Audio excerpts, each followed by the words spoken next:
Perkenalkan, nama saya Nardianus Agung, NIM 2103030100.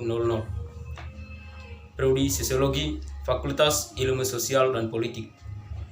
Pada video kali ini, saya ingin menjelaskan materi tentang Trump dan politik neonasionalisme. Donald Trump membawa Partai Republik tersebut dengan badai.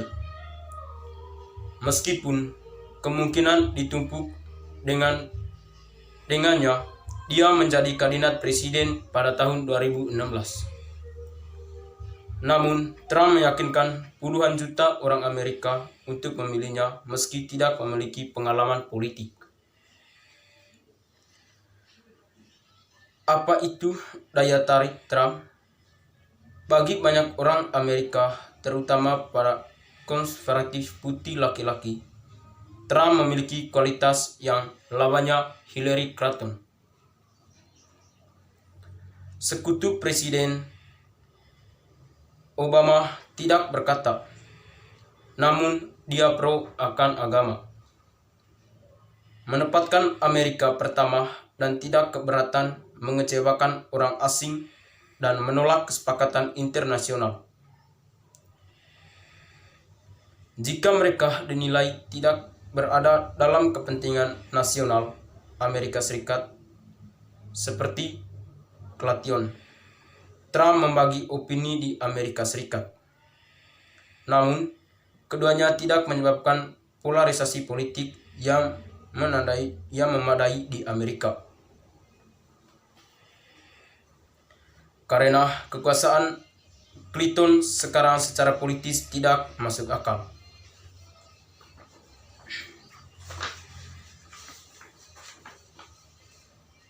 Trump dan neonasionalisme.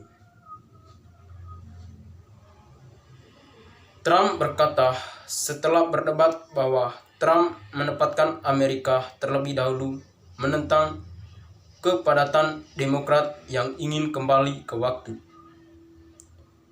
Namun, karena adanya seorang global, dia adalah orang yang ingin dunia melakukannya dengan baik. Terus terang, tidak peduli dengan negara kita begitu banyak. Donald Trump adalah seorang neonasionalis, seorang populis, dan sebuah nafitis. Mengklaim kutipan sebelumnya bahwa dia bukan global.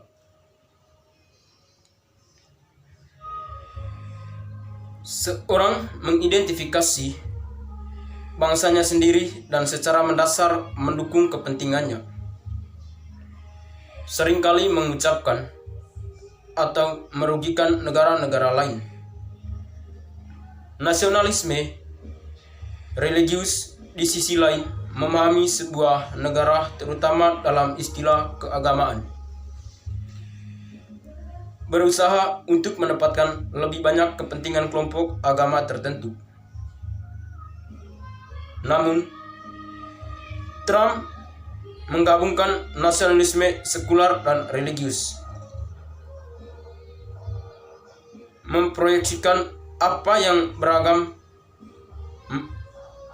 yang beragaman mengenai neonasionalisme. Menurut beragaman, neonasionalisme adalah populisme nafitis.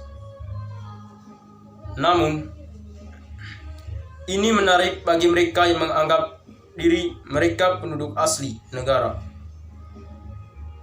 Orang-orang seperti itu ditandai oleh budaya bersama dan ras bahwa kucing gemuk melakukan yang kotor pada mereka. Namun, sebuah nafisit ini percaya bahwa hak-hak masyarakat adat lebih besar daripada yang menjadi imigran.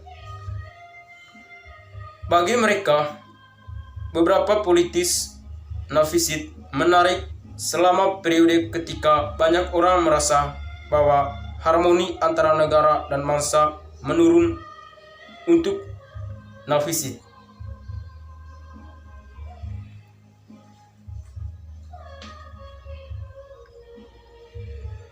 Nasionalisme Kristen.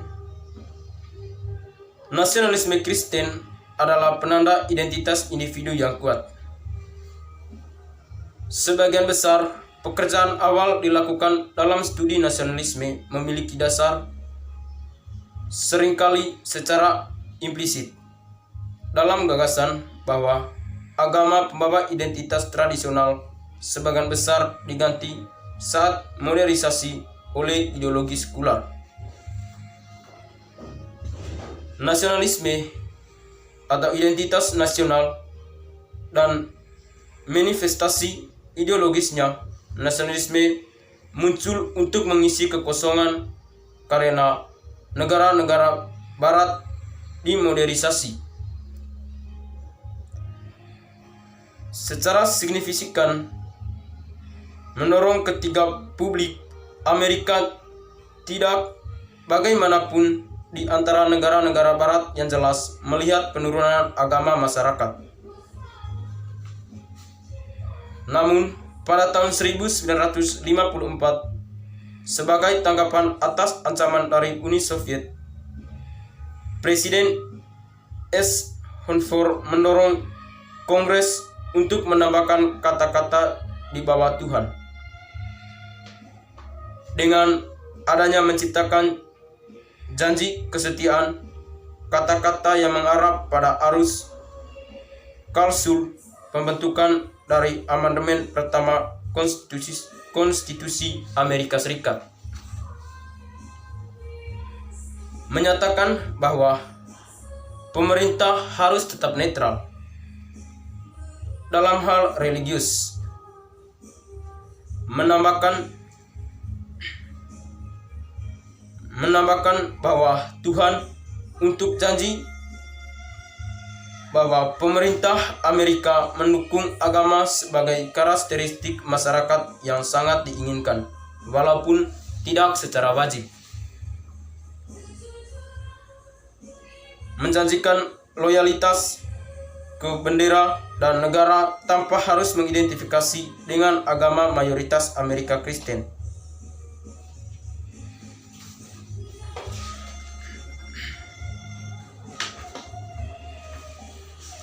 Namun, penduduk mayoritas Muslim dan imigran Meksiko ilegal yang dihiasi dengan Trump sebagai pemerkosa dan penjahat.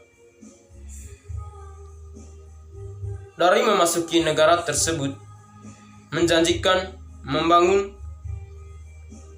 Bing Indawal untuk menjaga imigran ilegal, Trump membuat masalah kepedulian sentral selama kampanyenya pemilihan presiden pada tahun 2016. Termasuk dalam perdebatan kepedulian sentral selama kampanye pemilihan presiden, termasuk dalam perdebatan politik di televisi antara calon presiden.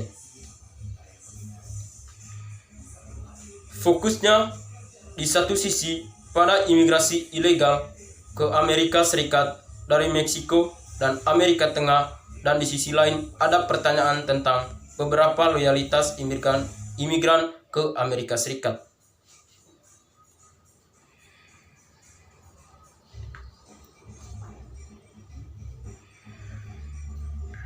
Dari nasionalisme terhadap neosisme.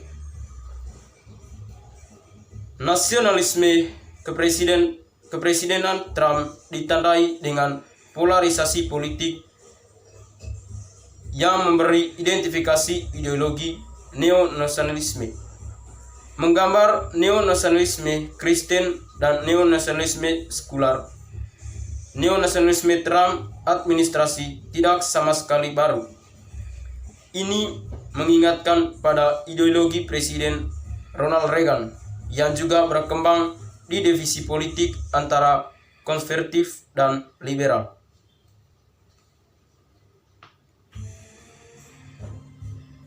Munculnya dan pengembangan neonasionalisme. Eropa menciptakan masyarakat internasional pada abad ke-19 dan 20. Konsekuensi untuk menguasai wilayah asing yang luas kekuatan Eropa, terutama orang Prancis dan Inggris, berusaha menyebarkan institusi dan nilai politik mereka melalui kolonialisme dan imperialisme. Tujuan mereka yang dinyatakan adalah menyebarkan perbedaan mereka dengan mendorong barbarisme dan mengajar orang